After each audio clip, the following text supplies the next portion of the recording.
మేము బిజ్లీ మహాదేవ్ ఆలయానికి వెళ్తున్నాము. ఇది దగ్గర దగ్గర పయాలా కొండల పైన ఉన్నది. ఇది దగ్గర దగ్గర 2.5 కిలోమీటర్లు ఎక్కాల్సి వచ్చింది మెట్లు. ఈ ఆయాసం సామాన్యంగా లేదు. చూడండి ఎంత ఇదిగా ఉందో కొండలు. చుట్టుపక్కల ప్రాంతాలు కూడా చూసినట్టయితే ఎంత దూరంలో మీకు అర్థమవుతుంది. ఎంతోమంది వస్తున్నారు ఇక్కడికి.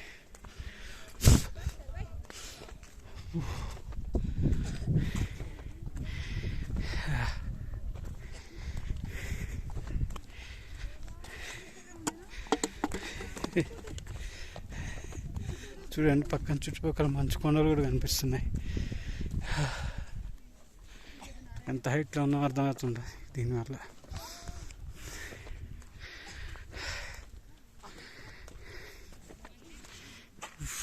అటు పక్కన గుట్టలు మీకు అన్నీ కనిపిస్తున్నాయా? హిమాలయాలతో సహా మీకు అన్నీ కనిపిస్తున్నాయి.